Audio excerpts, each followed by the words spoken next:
الحمد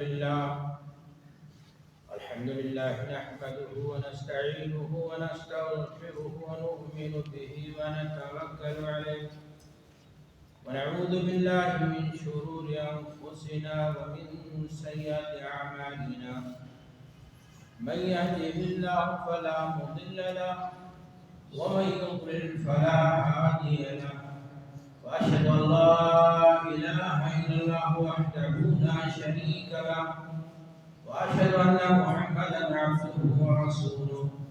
أما بعد فإن خير الحديث كتاب الله وخير الهدي هدي محمد صلى الله عليه وسلم وشر الأمور محدثاتها وكل محدثة بدعة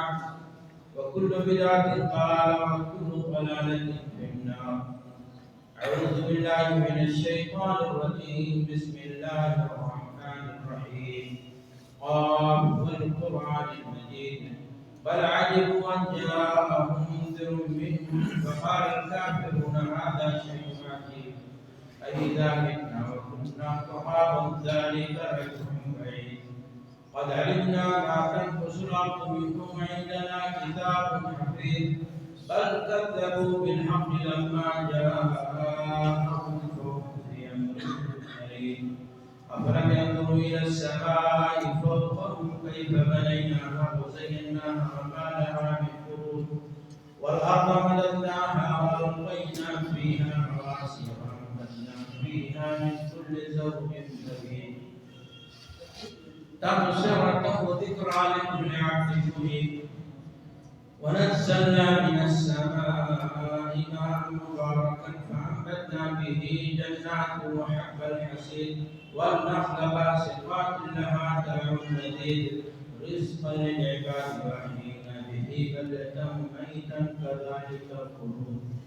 كذبت قبلهم قوم نوح وأصحاب الرس وثمود وعاد وفرعون وإخوان لوط وأصحاب الأيكة وقوم تبع كل كذب الرسل فحق وعيد أفعينا بالخلق الأول بل في نفس من خلق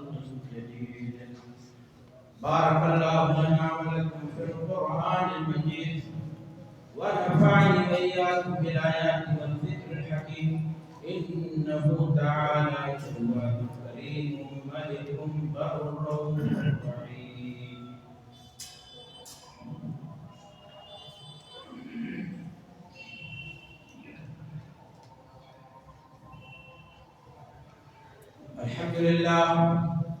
الحمد لله نحمده ونستعينه ونستغفره ونؤمن به ونتوكل عليه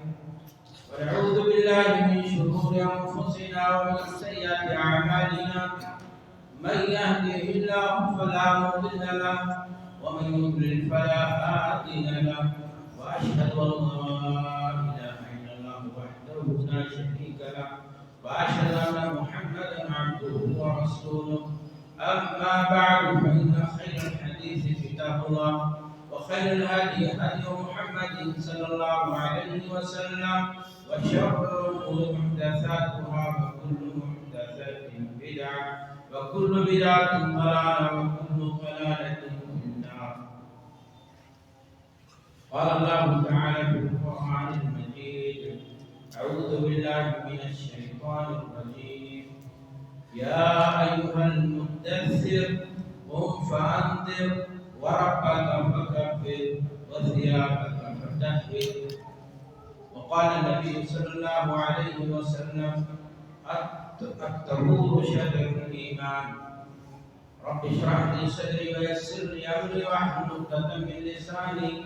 يفقهوا قولي سبحانك لا علم لنا إلا ما علمتنا إنك أنت العليم الحكيم. رب زدني علما. بزرگان دین، حاضرین جمعہ، عزیز بچوں، اسلام دین یہ دین فطرت ہے،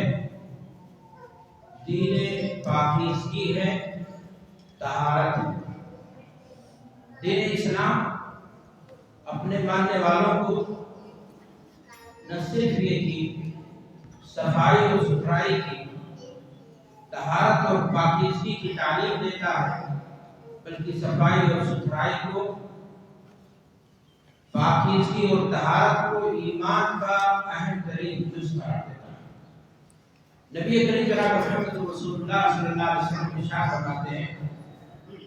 الطہور شطر الایمان، کہ پاکی، صفائی اور ستھرائی یہ ایمان کا اہم ترین حصہ ہے۔ دین اسلام میں ہم اپنے ماننے والوں کو اخلاق کی تعلیم دیتا ہے، عبادت کی تعلیم دیتا ہے، عقائد کی تعلیم دیتا ہے۔ دین اسلام میں اپنے ماننے والوں کو معاشرتی طور پر زندگی کیسے گزاری جائے، گلیاں ہماری، مکان ہمارا، صحن ہمارا، آنگن ہمارا، راستے ہمارے کیسے صاف ستھرے رہیں، اور ہم اپنی زندگی میں جہاں معنوی طور پر ہم پاکیزگی کے حامل ہیں، وہیں ہم ظاہری طور پر کس طرح نظافت کو اپنائیں، صفائی اور ستھرائی کو اپنائیں، اس بات پر بھی زور دیتا ہے۔ اور ایسا کیوں رہا؟ جب اس مذہب کے ماننے والے ہی نہیں بلکہ اس مذہب کے علمبردار حضرت محمد رسول اللہ صلی اللہ علیہ وسلم کی زندگی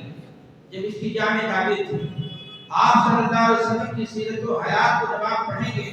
تو آپ صلی اللہ علیہ وسلم نے صرف یہ کہ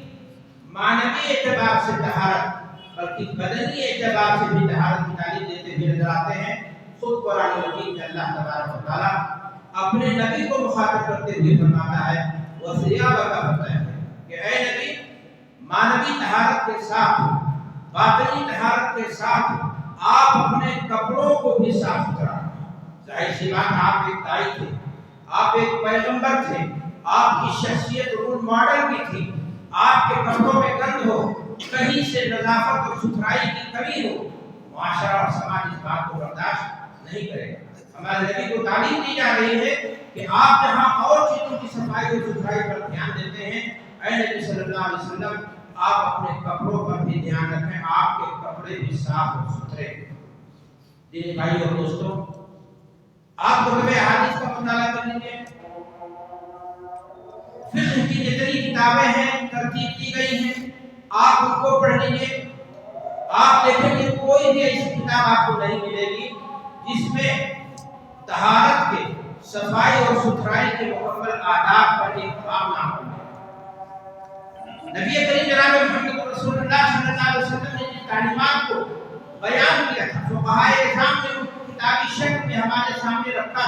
ہماری زندگی کا جہاں عقیدہ ایک حصہ ہے، طہارت اور صفائی اور ستھرائی ہماری زندگی کا ایک اہم ترین کیا ہے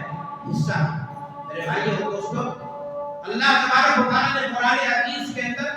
ان لوگوں کی عمدہ خوبیوں کو جہاں بیان کیا ہے جو لوگ مومن ہیں، وہیں اللہ تبارک و تعالیٰ اس بات کو بھی بیان کرتا ہے کہ ان اللہ یحب التوابین ویحب المتطہرین، کہ اللہ تبارک و تعالیٰ ایسے لوگوں کو صرف پسند ہی نہیں کرتا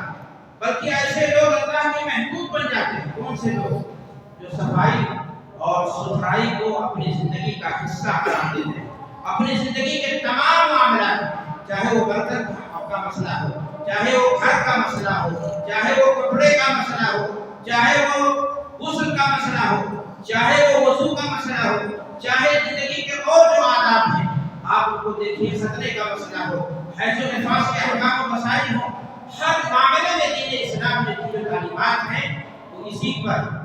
مرکوز ہوتی ہے کہ مسلمان آداب صفائی کو، ستھرائی کو محفوظ خاطر رکھے اور ان کو برتے، اپنی عملی زندگی میں اس کو بروئے کار لائے اور اس کے مطابق اپنی عملی زندگی کو گزارنے کی کیا کریں کوشش کریں۔ میرے بھائی اور دوستوں، دین اسلام میں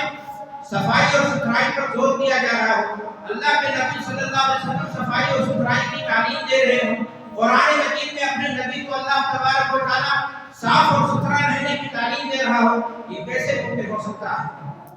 صحابہ کرام رضوان اللہ علیہ اجمعین اس زندگی اس باب میں آپ کی زندگی نمونہ نہ ہو۔ ہم تو قرآن مجید کو جب پڑھتے ہیں، صحابہ کرام کی زندگیوں کو دیکھتے ہیں تو یہ دیکھتے ہیں صحابہ کرام کی زندگیاں عملی طور پر قرآن مجید کی ایک جامع تعبیر ہے۔ قرآن مجید میں اللہ تبارک و تعالیٰ نے رسول کریم صلی اللہ علیہ وسلم نے زبان رسالت سے جو باتیں بیان فرمائی ہیں، صحابہ کرام نے عملی طور پر ان چیزوں کو اپنی زندگی میں کیا کیا ہے پتہ. چنانچہ صحابہ کرام میں سے ایک جماعت ایسی تھی جن کے بارے میں قرآن مجید میں آیت نازل ہوئی فیہ رجال یحبون ان یتطہروا واللہ یحب المطہرین، کہ ایسے لوگ بھی اس قبیلے کے اندر ہیں جو صفائی ستھرائی ہی نہیں بلکہ غائب کر کے صفائی اور ستھرائی کو اپناتے ہیں. سنن ابو داؤد کے امام ابو داؤد نے ابو ہریرہ رضی اللہ تعالی عنہ کی طریق سے روایت بیان کی ہے کہ یہ آیت اہل توبہ کے بارے میں نازل ہے. وہ لوگ جب پیشاب اور پیخانے کے لیے جاتے تھے، اپنی ضرورت کی قضائے حاجت کے لیے وہ جب جاتے تھے تو وہ پہلے مٹی سے ان جگہوں کو صاف کرتے تھے اور اس کے بعد اس پر مزید اللہ اکبر اس زمانے میں اس پر مزید انہوں نے جبکہ پانی کی کمی تھی، پانی نایاب کی شکل اپنا چکی تھی، لیکن اس کے باوجود بھی وہ لوگ مٹی کا سہارا لیتے تھے، ڈھیلے کا سہارا لیتے تھے اور اس کے بعد وہ اوپر سے پانی کا بھی استعمال کرتے تھے تاکہ غائب درجہ میں ان کی صفائی ہو جائے. اور نتیجہ اللہ کے نبی صلی اللہ علیہ وسلم کو صحابہ کے بارے میں قرآن مجید میں اللہ تبارک و تعالی نے آیت نازل فرمائی. دین اسلام میں پنج وقتہ نماز کے لیے ہم کریں گے بات. آپ جانتے ہیں نماز کے لیے جہاں وضو ضروری ہے وہی مصلی جہاں آپ نماز پڑھ رہے وہ جگہ پاک ہو، آپ کے کپڑے پاک ہو، اور اس کے بعد اگر آپ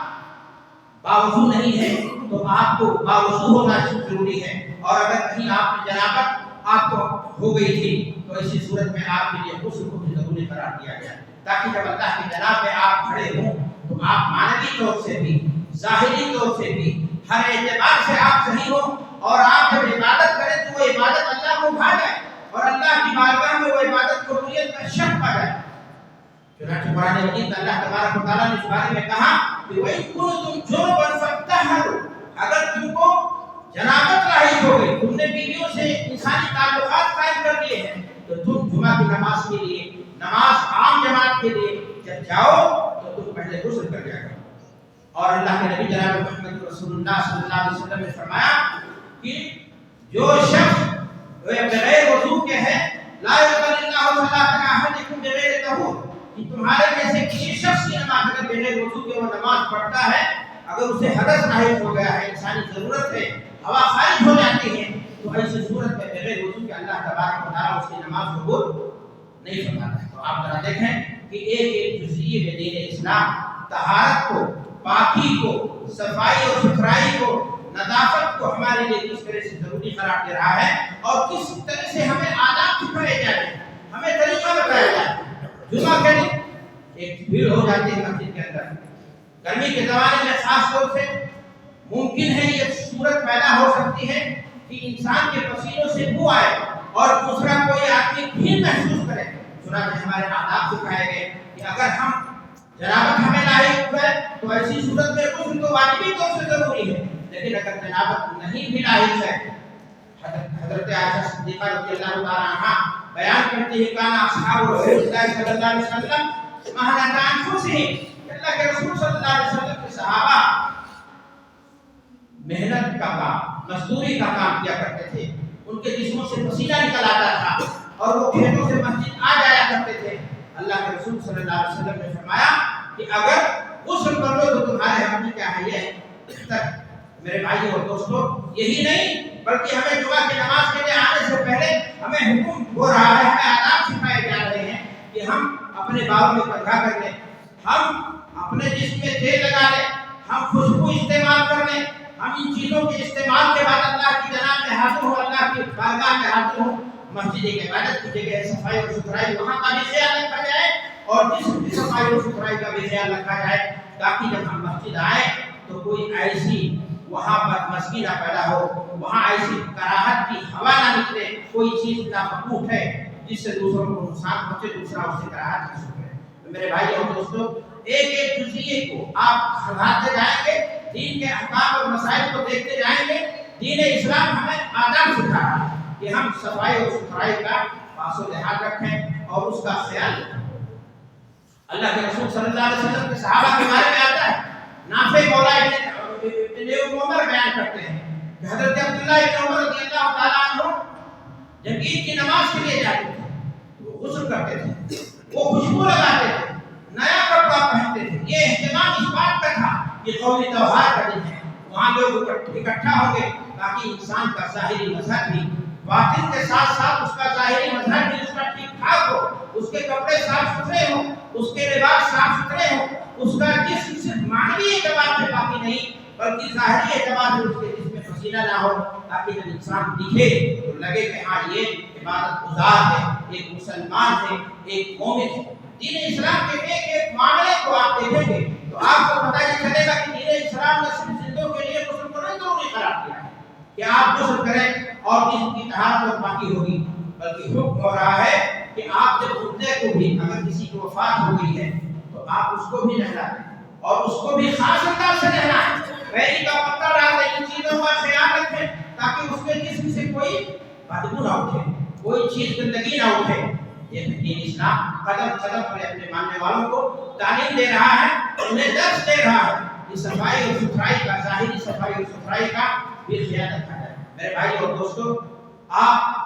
قرآن مجید کے ایک ایک آیات کو جب آپ پڑھیں گے، اللہ کے رسول صلی اللہ علیہ وسلم کے فرمودات کو آپ دیکھیں گے تو آپ یہ دیکھیں گے کہ زندگی کے تمام مسائل آخر ایک مسلمان کو دین اسلام استنجا کے آداب کیوں سکھاتا ہے؟ تاکہ اس کے جسم سے بدبو نہ پیدا ہو۔ بلکہ یہی نہیں، اگر وہ شخص اس میں لاپرواہی کرتا ہے تو اللہ کے رسول صلی اللہ علیہ وسلم کی احادیث جہاں صاف ستھرا رہنے کی فضائل بیان کرتے ہیں، وہیں اگر کوئی شخص گندگی اپنے آپ کے لیے برداشت کرتا ہے یا اس کی عادت بنی ہوئی تو ایسا انسان اللہ اور اس کے رسول کی نگاہ میں محبوب نہیں۔ ایسا انسان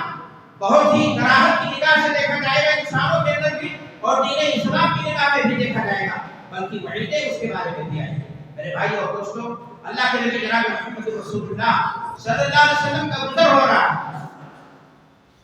دو گھر والوں کے پاس۔ آپ صلی اللہ علیہ وسلم فرما رہے ہیں انہما لیعذبان، ان دونوں کو عذاب ہو رہا ہے، وما یعذبان فی کبیر، اور اگر یہ لوگ بچتے ان چیزوں سے تو کوئی بچنا ان سے بڑی بات نہیں تھی، ان چیزوں سے بچا جا سکتا، پھر سے وہ گناہ بڑا ہے، لیکن اللہ کے رسول نے کہا کہ ان چیزوں سے یہ بچنا چاہتے تو کوئی مشکل بات نہیں تھی۔ اما احدہما فکان یمشی بالنمیمہ، ایک ان میں سے چغلی کیا کرتا تھا، اس طرح کہ اللہ تبارک و تعالیٰ نے اسے قبر کے عذاب سے دو چار کر دیا، اور ان میں سے ایک کے بارے میں اللہ کے رسول نے فرمایا وکان اللہ یستتر من قوله، بعض روایتوں میں آتا ہے اللہ یستتر من قوله، کہ وہ جب پیشاب کرتا تھا تو وہ دھیان نہیں دیتا تھا، اس کے چھینٹے اس کے کپڑوں پر پڑ جاتے تھے، اس کے سر پر پڑ جاتے تھے، اور اسے قبر میں کیا ہو رہا ہے؟ عذاب ہو رہا ہے۔ ذرا غور کریں میرے بھائی اور دوستوں، اگر ہم صفائی ستھرائی کا جس کی تعلیم اسلام نے ہمیں دی ہے، اگر ہم اس کا نہیں رکھ پاس و لحاظ کرتے ہیں تو قبر کے عذاب سے بھی انسان کیا ہو سکتا ہے؟ دوچار ہو سکتا ہے۔ اللہ کے نبی جناب محمد رسول اللہ صلی اللہ علیہ وسلم نے صرف یہی آداب نہیں سکھائے کہ جسم ہمارا کیسے پاک رہے، ہمارے کپڑے کیسے صاف رہیں، بلکہ دین اسلام نے ہمیں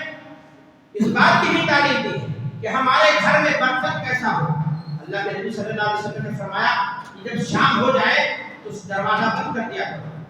اور اپنے برتن کو جو پانی وغیرہ کے کھانے کی چیزیں ہیں ان کو ڈھک دیا کرو، کوئی چیز نہ ملے تو کوئی چیز گھر وغیرہ کی طرف سے گھاس وغیرہ نہیں، لیکن بہرحال اس چیز کو ڈھک دینا۔ آج میڈیکل سائنس سے بتاتی ہے کہ اگر ایک انسان ان چیزوں کو کھول دیتا ہے، چھپکلی سانپ کوئی اس میں پھونک مار دے تو پورا گھر کیا ہو جائے گا؟ بیمار ہی کون کہے، موت کے نتیجے موت کے منہ تک پہنچ سکتا ہے۔ تو میرے بھائی اور دوستو، دین اسلام ہمیں تعلیم دے رہا ہے کہ ہم گھر کو،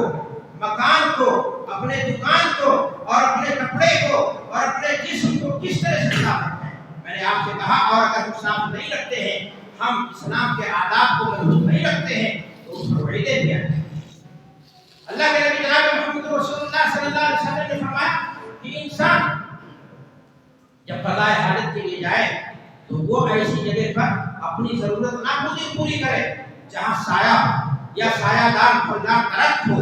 لوگوں کا راستہ ہو۔ اگر ایسی جگہوں پر کوئی شخص جا کر کے پیشاب کرتا،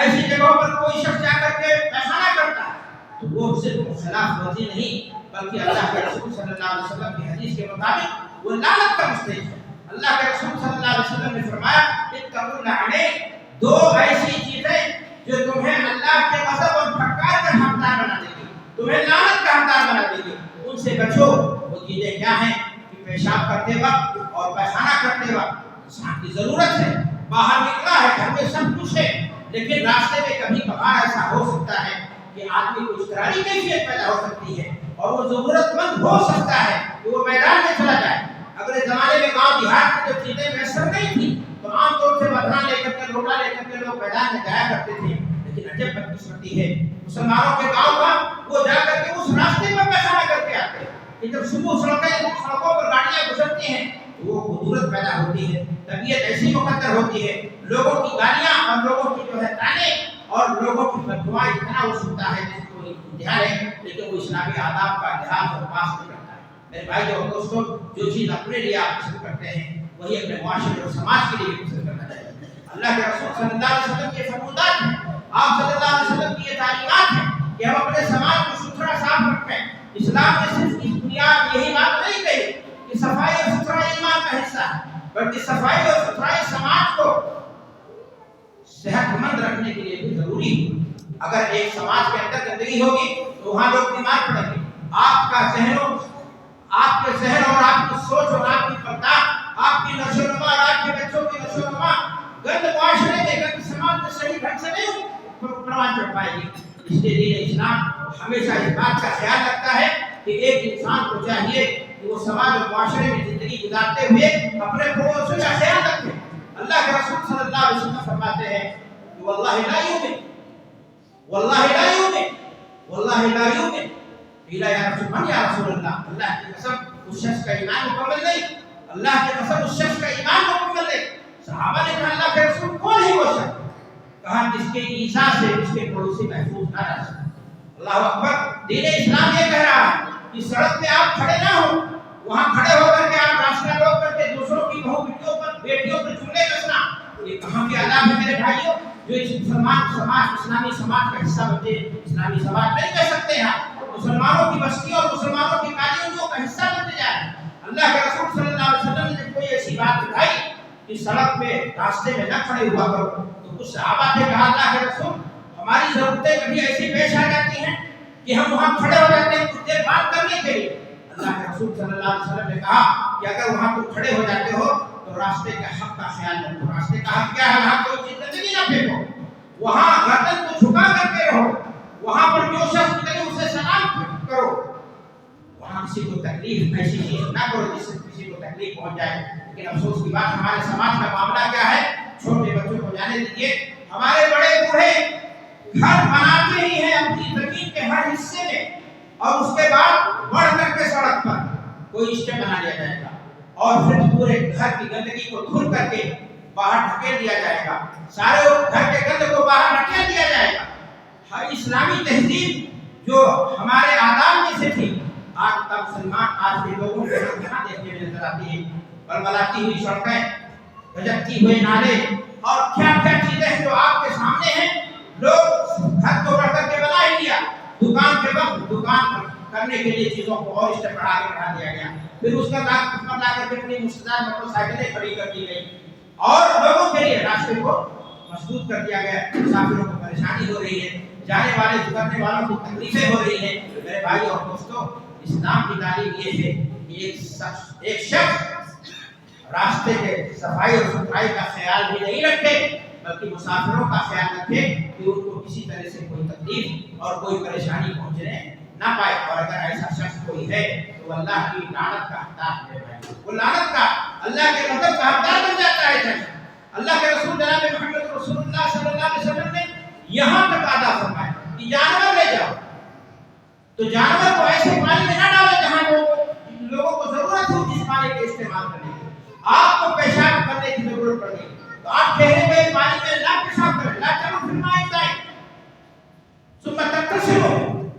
ٹھہرے ہوئے پانی میں آپ پیشاب کرتے ہیں، مچھلی ڈالیں، آپ اپنے جانور کو نہلائیں اور پھر اسی سے ضرورت اپنی پوری کریں۔ میرے بھائی اور دوستوں، اسلام ایسے سماج کی تعلیم نہیں دیتا ہے۔ دین اسلام ایسی چیزوں کو کنڈم کرتا ہے، ایسی چیزوں کو مخالفت کرتا ہے۔ دین اسلام جب ایک مسلمان کو اس بات کی تعلیم دیتا ہے کہ بچہ پیدا ہو تو اس کے ختنے کو کرا دیا جائے تاکہ صحت اس کی آگے چل کر کے خراب نہ ہونے پائے۔ دین اسلام جب اس بات کی تعلیم دیتا ہے کہ عورت اگر حیض و نفاس کے ایام سے گزر رہی ہو تو اس کے آپ کو اگر احترام ہو گیا تو آپ کے جسم پر اتنا سی گندگی نہ لگی رہے۔ دین اسلام اس بات کی کیسے اجازت دے سکتا ہے کہ آپ اپنے سماج کو گندا چھوڑ دیں اور اپنے سماج میں آپ گندگی کو پھیلائیں اور آپ اپنے سماج کے اندر ایسے مسائل پیدا کریں جو دوسروں کے لیے تکلیف کا کیا ہو، پریشانی کا کیا ہو۔ میرے بھائی اور دوستو، دین اسلام کا ہم مطالعہ کرتے ہیں اور اپنے سماج کو دیکھتے ہیں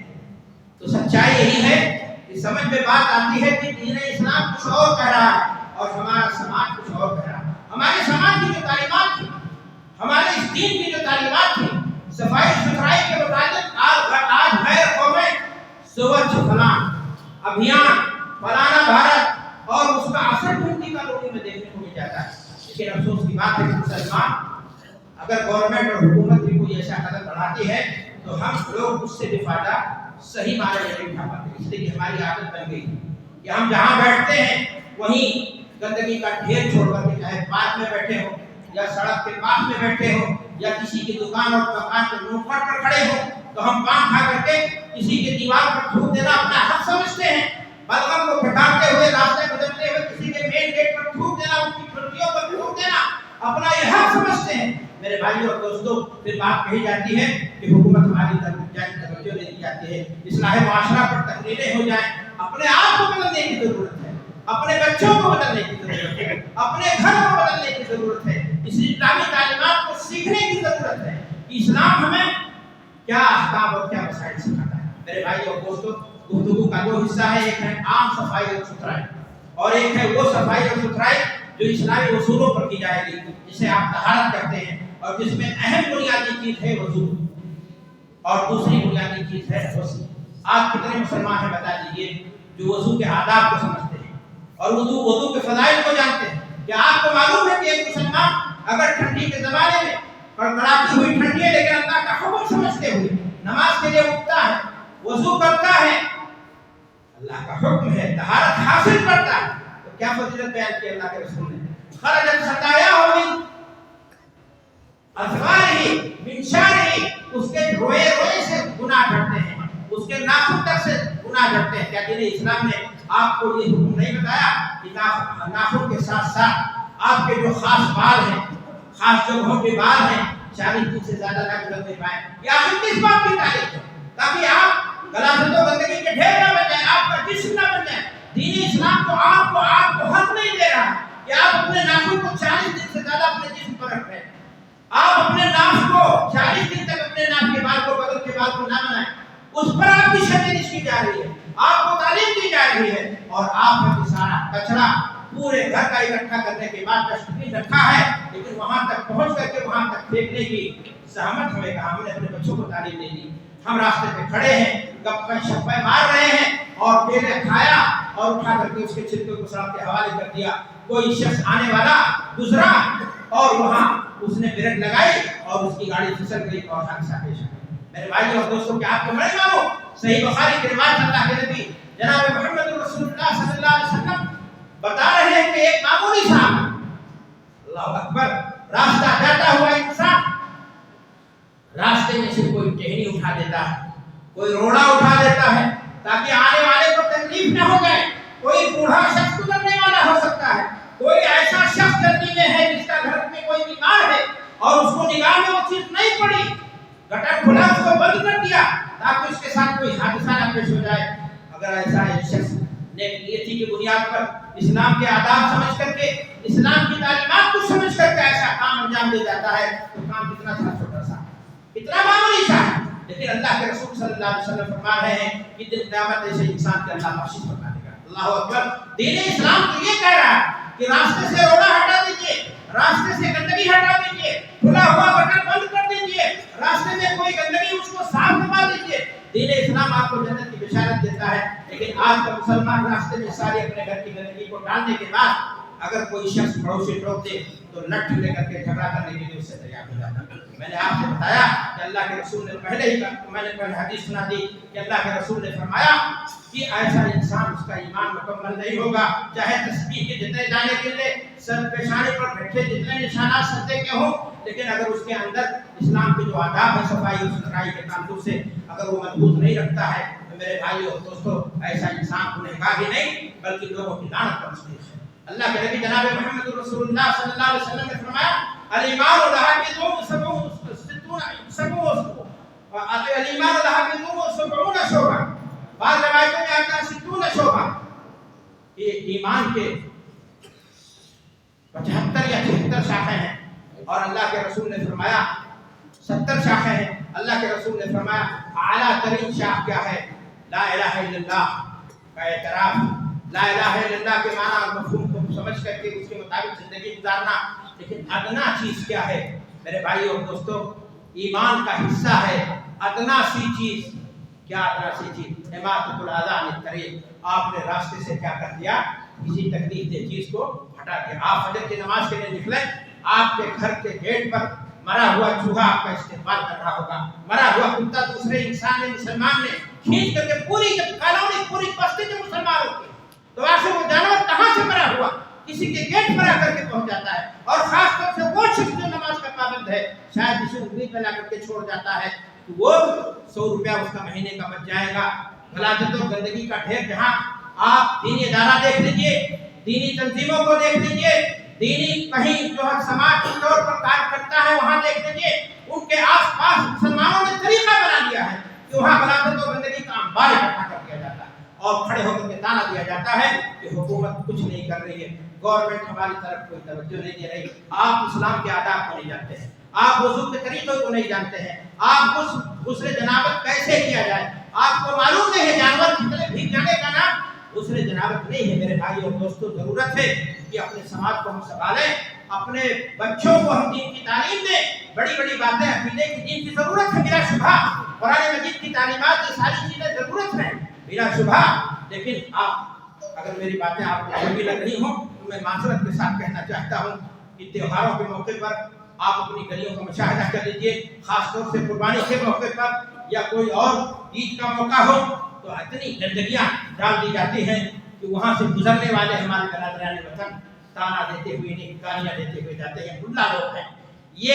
سماج کے گند لوگ ہیں. کیا دین اسلام نے ہمیں یہی تعلیم دی تھی؟ دین اسلام نے ہمیں یہی ادب سکھایا تھا؟ ہمارے تو چہرے کو دیکھ کر کے لوگ کہتے تھے مسلمان ہے، یہ مومن ہے، یہ طریقہ زندگی اس کے یہاں ہے، اسلامی آداب ہیں، اسلامی تقاضے ہیں. دوسرے کو ایذا پہنچانا اس کے مذہب میں ہے ہی نہیں. اور ہم ہیں کہ گاڑی ایکسیڈنٹ کرتے ہیں اور چپکے سے روانہ ہو جاتے ہیں. آئے ہیں گاڑی کو بیچ سڑک پر کھڑی کر کے رخصت ہو جاتے ہیں اور تاکہ اپنی ضرورتیں پوری کر لیں. کتنا جام لگ چکا ہے کوئی پتہ نہیں. بعد میں چپکے سے آتے ہیں وہ بناتے ہوئے اگر کسی نے کہہ دیا اللہ کے بندے کاہے کو لوگوں کو پریشان کر دیا، ایسے گھومتا ہے جیسے 7 انچ زمین میں آپ کو بسا دے گا. میرے بھائی اور دوستو، دین اسلام کو سمجھنے کی ضرورت ہے. اسلام صرف عقیدے کا نام نہیں ہے، اسلام صرف عبادت کا نام نہیں ہے، اسلام صرف چند دعاؤں کو کرنے کا نام نہیں ہے. اسلام ایک طریقہ زندگی ہے، اس کو اپنانے کی ضرورت ہے. رب کریم سے دعا ہے کہ پروردگار عالم اسلام کی صحیح معنی اور مفہوم کو ہمیں سمجھنے کی اور اس پر ہمیں عمل کرنے کی توفیق عطا فرمائے. مولا کریم